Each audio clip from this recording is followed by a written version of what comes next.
Alright, hello citizens of the Nigelverse. It is Nigel here once again, and this is going to be another wrestling review.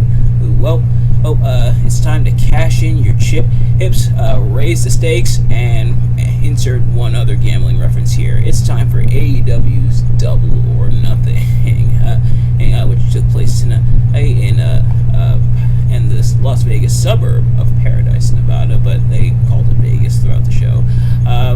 For starters, I'm not a professional wrestling reviewer or analyst, just somebody who enjoys a good time, which, for the most part, I had a pretty good time, for the most part, watching the show.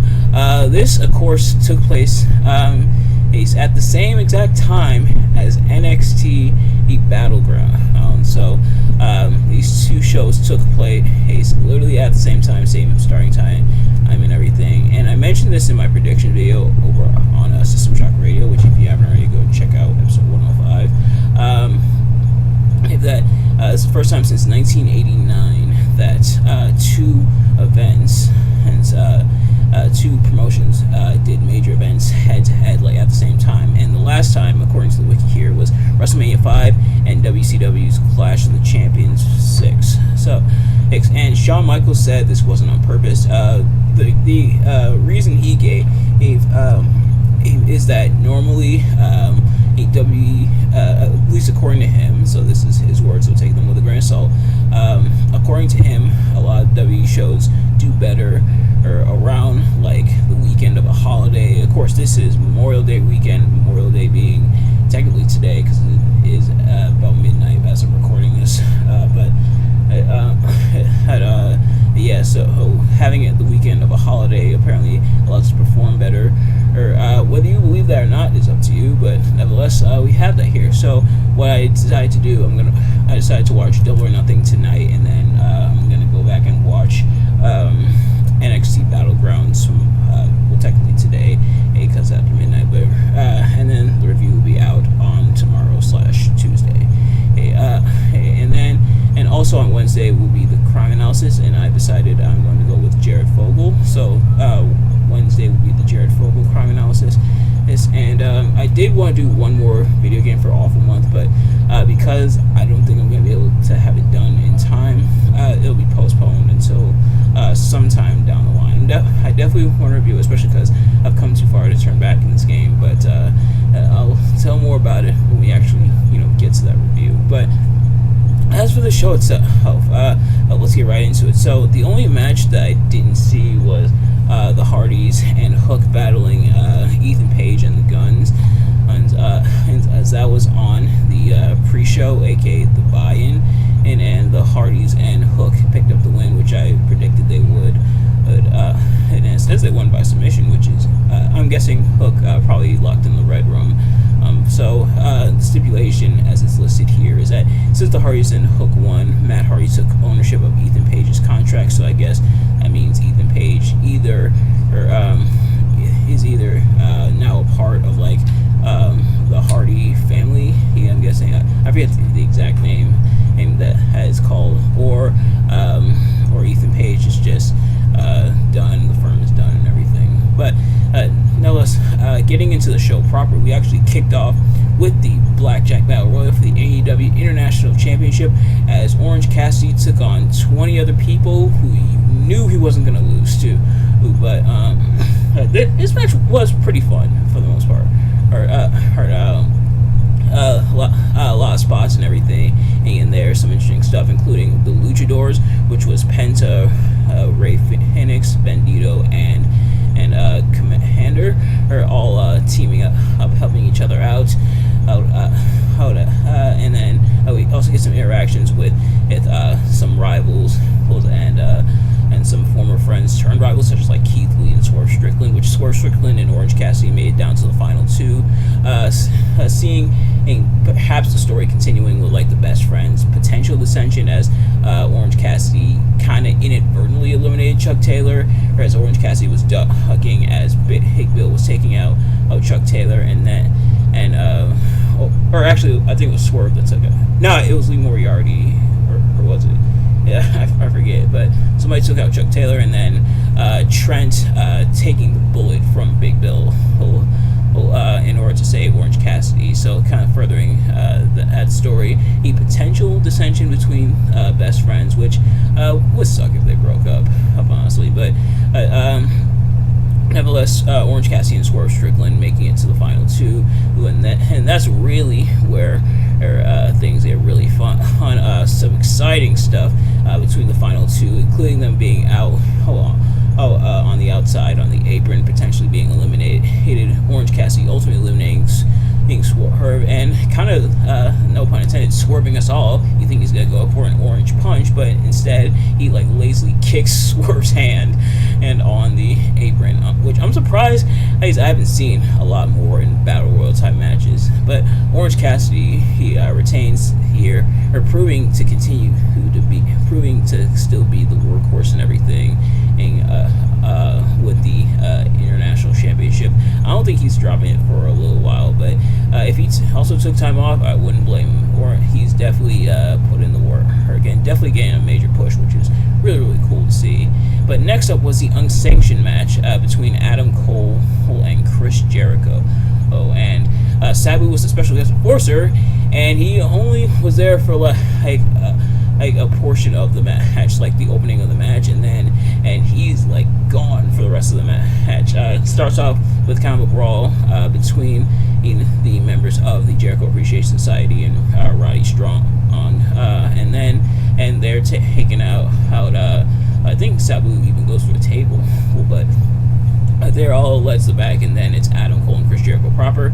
And this match was decent. There was some brutality and stuff up in here, but I think they could have went a whole lot harder with it. And especially with the ending, because the ending was really weird. It actually ended due to referee stoppage. So Adam Cole nailing Chris Jericho with, I think they call it the boom, but I still sometimes call it the last shot, because that's what it was called in NXT. Hitting that first with the regular knee, and then hitting it with the chain, in which Chris Jericho introduced the chain, and then with the handcuffs, and then Adam Cole handcuffed himself to Jericho after Jericho handcuffed Adam Cole. We'll also have to mention Britt Baker getting in and nailing Chris Jericho with the kendo stick, kind of getting her revenge there. Nailing Jericho, and then Saraya when she tried to get involved. But Adam Cole hitting the I think I'm just gonna call it the last shot, because the boom sounds kind of weird, but I know trademark and everything. But nailing Jericho with the last shot the first time around, and then wrapping the chain, I should say, around the knee to nail him again. But then he punches Jericho with the hammer fist, and then the referee stops the match, which kind of felt like a weak ending, to be honest. Having to do referee stoppage. Now I get it, referee stoppage kind of tries to add to the brutality, but honestly, it didn't really feel that how am I trying to put this? It didn't feel as impactful as it could have and or should have. Honestly, the match should have just ended with Adam Cole with that second last shot, especially because the crowd did kind of pop when that happened. In which I do have to mention the crowd. The crowd was kind of weird tonight. Fluctuating in and out of caring and not caring, being silent oftentimes, but also being loud at other moments. It was kind of weird, the crowd dynamic here in Vegas. But yeah, I wish I would have ended a little bit better. But the match itself, I think, was pretty decent for the most part. Then next up was the tag team match for the AEW World Tag Team Championships, as FTR defended against Jeff Jarrett and Jay Lethal, and the special guest referee was Mark Briscoe. Which the story they conveyed up to this point, Mark Briscoe kind of stuck between a rock and a hard place. He's on one hand kind of befriending Jeff Jarrett and Jay Lethal and their entire crew, which they had pretty much everyone out here. They had Karen Jarrett, they had Sonam Singh, they had Sanjay Dutt, of course, and Mark Briscoe having fought Jay Lethal in the past, which makes sense. But then also Mark Briscoe also befriending FTR. But after what unfolded the past couple weeks with Dax Harwood accidentally pile driving Mark Briscoe, and things of that nature. Or it was decided. Mark Briscoe decided he was going to call it right down the middle, which for the most part he pretty much did it up until the end when and after Mark Briscoe was initially taken out with the guitar shot in typical Jeff Jarrett fashion, and then tried to eject Sanjay Dutt and Satnam Singh, which actually him ejecting Sanjay Dutt and Satnam Singh was actually the reason why Briscoe was nailed with the guitar. Or then Aubrey Edwards comes out to try to replace Mark Briscoe, but then she was nailed with the guitar by Karen Jarrett. Which wow, Aubrey Edwards, props to her. Or when she needs to take a bump, she takes the bump. Another example I can give of that is when she got like annihilated, like kicked hard in the face by Ray Fenix. I forgot exactly which match it was. It was long before AEW, but yeah, when Aubrey Edwards needs to take a bump, she'll take a bump. So she definitely took this one like a champion. The guitar shot from Karen Jarrett, and then Mark Briscoe getting up. Then Jeff Jarrett getting mad at Mark Briscoe for not counting fast enough, so and slapping Briscoe, so Briscoe slaps him back. And then FTR takes out Jarrett to get the pin and the win, and allowing FTR to retain air. So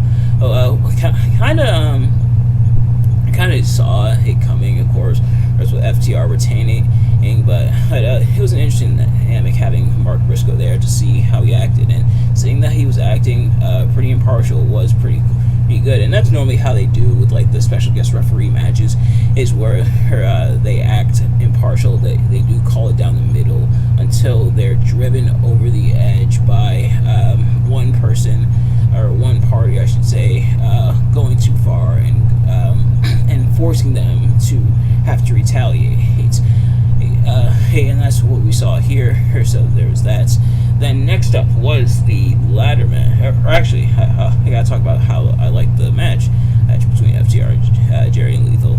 A bit overbooked, and Taz even said afterwards, a lot of moving parts. Taz, you're not supposed to be the one to say that.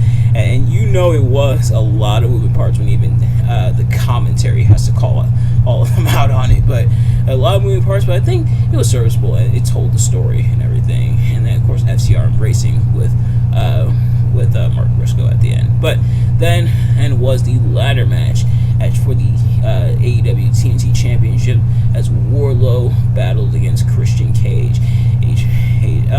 Agent actually defeated Christian Cage. Cage retained here.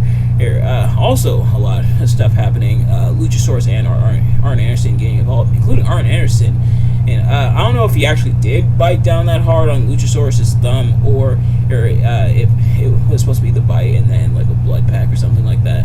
At the fake blood that they do, but that added a level to it. Wardlow doing a whole swanton off the ladder, taking out Luchasaurus, and then Wardlow massive powerbomb to take out Christian Cage, each in order to win. And pretty solid match and pretty solid showing between the two. Who whether or not this feud continues from here, we're not sure. But yeah. Oh, speaking of feuds continuing, looks like on Dynamite we're gonna have Adam Cole teaming up with Britt Baker against Chris Jericho and Saraya. And speaking of Saraya, next up was Toni Storm battling Jamie Hayter for the AEW Women's World Championship, which Storm actually beat her with some help from Saraya and Ruby Soho, who of course ran interference against Jamie Hayter. Or Britt Baker taking out Saraya, but Ruby Soho still there to help out Toni Storm, and Toni Storm ultimately beating Jamie Hayter here.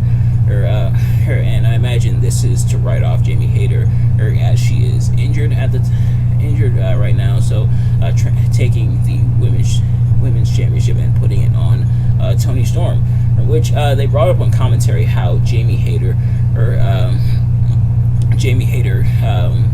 won the championship from Toni Storm, and then Toni Storm now won it back from Jamie Hayter.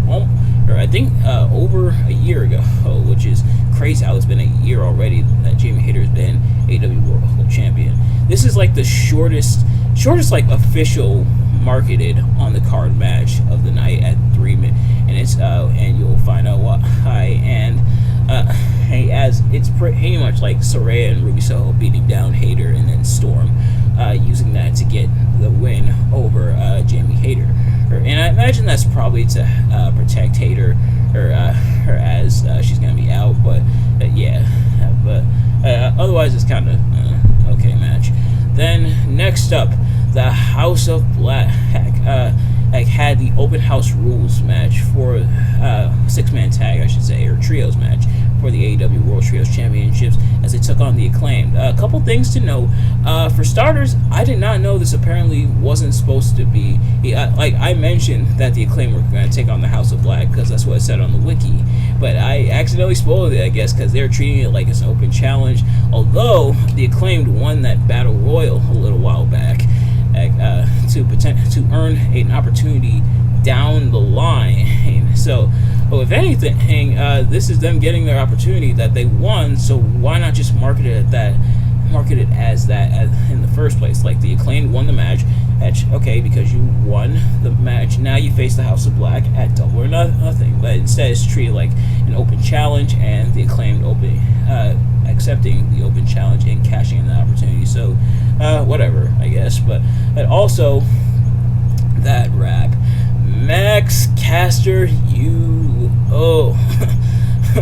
Max Caster, you little W, who making a lot of funny remarks, of course, as Max Caster often does. Platinum Max has, of course, but the one on Buddy was hilarious, bringing up how Buddy is essentially being cucked by Dominic Mysterio. Oh, of course, making reference to Rhea Ripley and Dominic Mysterio in WWE and everything, and which is pretty funny. But nevertheless, the match itself was actually pretty good between the two sides. But the House of Black, of course, taking out the Acclaim after Malachi Black nailed the Black Mass on Billy Gunn. And so congrats to the House of Black on the retention there.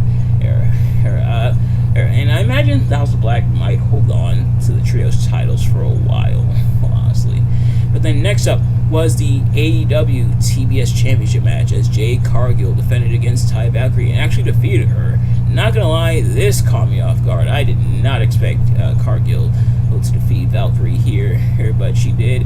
And also, as I was watching the match, and they mentioned that Ty Valkyrie would be able to use her finisher, the Road to Valhalla, in this match. Of course, the last time these two fought in the ring, Smart Mark Sterling banned the Road to Valhalla finisher, but this time around, Valkyrie was able to use it, and then it hit me. Jade Cargill and Ty Valkyrie have the same finisher.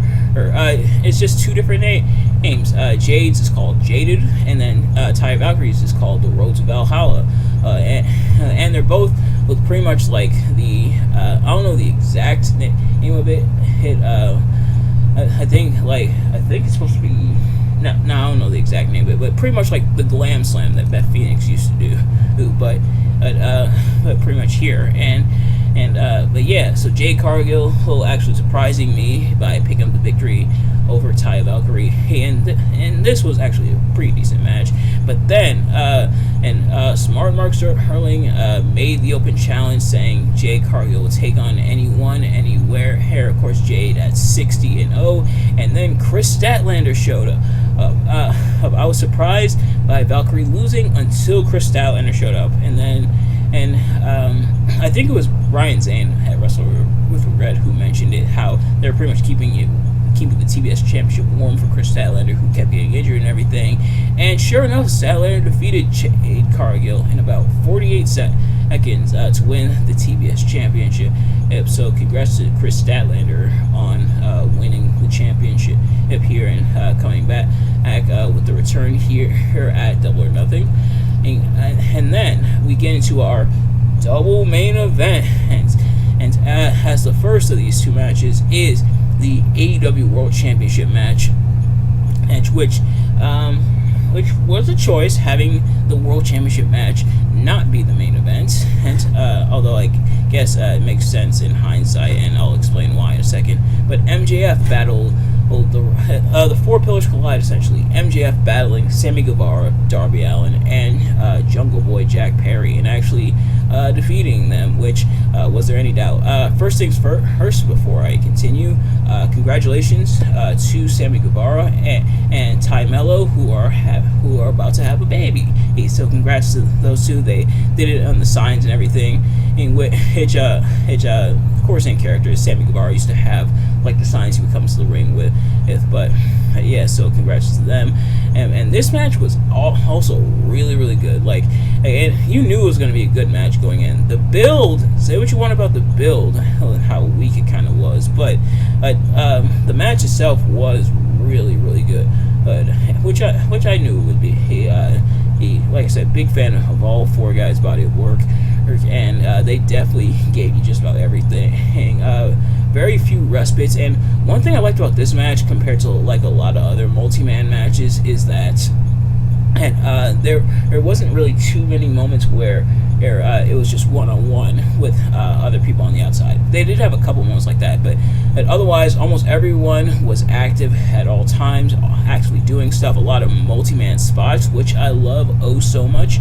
And even though you kind of knew MJF wasn't going to drop the AEW World Championship just yet, for a moment you're almost fooled, like, wow, will they actually put the titles on one of these guys? But obviously not the case. But you can imagine, like, after this performance, you can imagine the other three guys, which of course Sammy Guevara, Darby Allin, and Jungle Boy, possibly becoming AEW World Champion later on down the line. But still, really awesome match.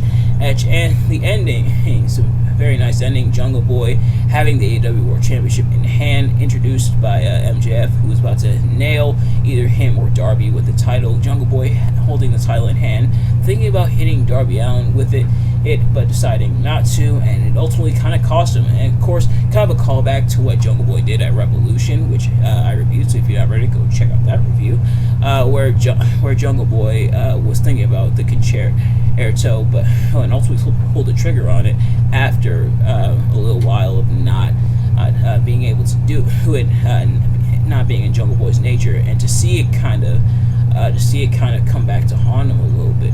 It also told a good story thread there. They're showing Jungle Boy's nobility, him wanting to do it the right way, and ultimately MJF using the world title, stooping that low because it's MJF, of course. Him placing the title on Jungle Boy's Darby Allin went for the coffin drop, nailed on Jungle Boy, and also nailed the title, and then MJF rolling up Darby Allin in order to get the win. And nice bit of story threads there, and kind of some character exploration of Jungle Boy, which thankfully they've been kind of exploring his character ever since that aforementioned match at Revolution, and I imagine they're going to explore it more. But yeah, so like I said, still a really good match, and honestly, later on down the line, and if they wanted to pop the world title on any of these guys, I don't think I'd be mad at it. All four are really talented, but I think they have to build the other three up just a little bit more before they decide to pop the world title on them. But Jungle Boy, if he got like a TNT championship, I think that'd be pretty cool to see, and maybe that's what's next for Jungle Boy. But we'll have to see what's next for all of these guys, and we'll have to see what MJF's next opponent will be. And then in the main event, hence the match they decided to have main events, as the Blackpool Combat Club battled the Elite and actually defeated them, and we'll get to why. A couple things I have of note that I have to make note of and talk about. First of all, this match was 50 seconds shorter than the AEW World Championship match, so do with that information what you will. Well, second off, the band that they had playing the Blackpool Combat Club's theme, which, first of all, the band, not that great, but then the singer in potential blackface. Oh boy, yeah, that's a spicy little pickle. Well, now how he was wearing a mask and everything, and like one of those face masks has not like down here, but like the one covering the eye, kind of like a masquerade mask. But then he painted the rest of his face black with the red stripe towards the chin, which yeah, no. Like the first time when I first saw it, my jaw almost dropped. I was like, whoa. And I remembered Platinum Max's rap from earlier in the show. Oh, where he kind of accused Malachi Black of getting away with blackface, kind of as a joke. But then I thought, wow, this is the actual kind of blackface. Now, do I think blackface was his intention? Probably not, but it was not a good look. And seeing like how everybody else was reacting to it was like, wow. But then they kept playing the Wild Thing song, aka John Mox's song, aka the song for the entire Blackpool Combat Club. Apparently, why don't the Blackpool Combat Club have their own dedicated song? I have no idea. They kept playing it for like the first few moments of the match. They like looped it 2 different times until finally the Young Bucks finally kicked the singer, and that was the band. The band was pretty much done from there. They served their time. Young Bucks, this is why you are one of the best teams in the world. But and honestly, that band was pretty annoying with them playing the song, even as the Combat Club and the Elite were fighting. And after they were kicked, not gonna lie, after they were kicked by the Young Bucks, I thought about buying an Elite shirt right then and there. And honestly, I probably could use an Elite shirt at some point, but I thought about buying it right then and there. But nevertheless, the rest of the match was definitely insanity. John Moxley wasn't kidding when he said this match would be insane. Just all kinds of car crash action, but not in a bad way. Like all kinds of insanity, brawling all around the arena. A lot of bloody spots. Moxley getting cut open almost immediately, which isn't surprising. But seeing like all the crazy stuff that happened in the match, thumbtacks going into Matt Jackson's foot, and Matt Jackson also being pile driven into a car, or the poker chip with the barbed wire and the glass into it. It was insane. The thumbtacks being important to Matt Jackson's mouth. And I think it was Matt Jackson as well who had a freaking like explosive in his shoe, which wow, when it first went off, when he kicked I think it was Moxley, he kicked with the explosive. I was like and exploded. I was like, what the and someone made a joke that had more explosive than the barbed wire death match between Moxley and Kenny Omega. So I'm glad to see people are still bringing that match up. But yeah, so just insanity all throughout. Just a lot of crazy stuff, which you knew was gonna be. And I guess it also kind of makes sense for this to be the main event, because as why not end Double or Nothing in an insane way? But also this story between the Blackpool Combat Club and the Elite, including Hangman Page rejoining the group at least for tonight. This story, I think, this build up probably the most out of all these storylines. So I think it actually kind of makes sense. Yeah, so all kinds of insane stuff. But in the end, Don Callis is getting involved, trying to attack Omega, almost getting his comeuppance until he's attacked by Konosuke Takeshita. Yep, Konosuke Takeshita turning his back on Kenny Omega and by extension the Elite, and now being fully aligned and heel with Don Callis and potentially the rest of the Blackpool Combat Club. It's a twist that honestly, he at first, like the initial shock, you're like, wow, I didn't see that coming. But then when you think about it, it's like, oh, okay, that actually makes quite a bit of sense. And because Konosuke Takeshita was aligned with Don Callis, not necessarily Kenny Omega, as we were led to believe. It was kind of almost like a red herring, him being there for Kenny Omega, more so just on the wishes of Don Callis. And now Takeshita aligned with Don Callis, which Don Callis, of course, turned his back on Kenny Omega, I should say. So now,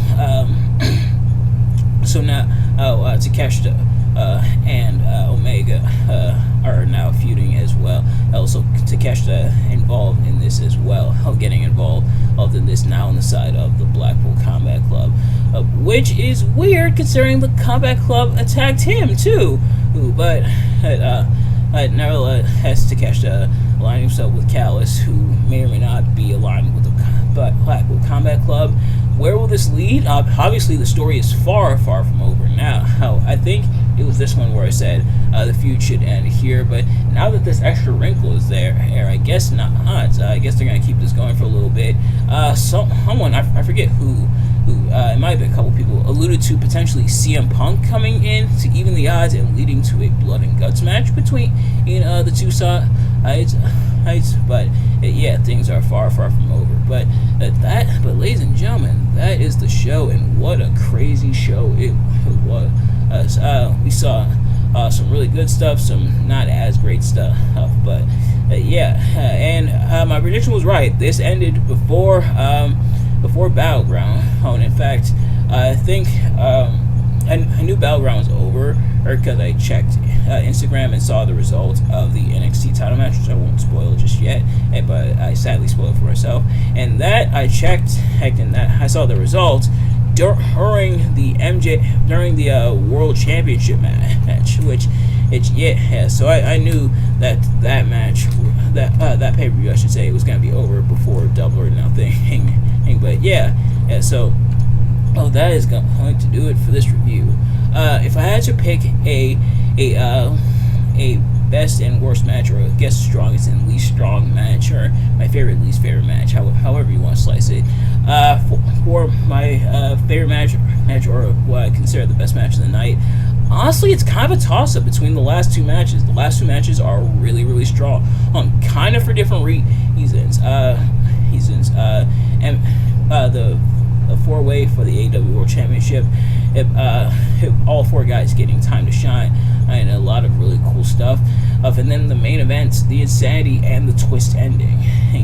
If I had to pick kind of the weakest match of the night, I might have to go with Toni Storm versus Jamie Hayter, only because it's like the shortest of. I can't call it shortest official match because Statlander versus Jade Cargill is an official match. It saw a title change, but I think I might have to go with Toni Storm versus Jamie Hayter. But ladies and gentlemen, that is going to do it for this review. Thank you all so much for watching. I hope you enjoyed. If you did, please do me a favor: like, comment, subscribe, share it with your friends, turn on post notifications so you know every time I upload a video, so you can see as soon as it drops. Let me know in the comments below your thoughts on the event and your thoughts on my review of the event. Did you dislike the event? Did you dislike my review of the event? Let me know in the comments below. Thank you all so much for watching, and I will see you guys later. Peace.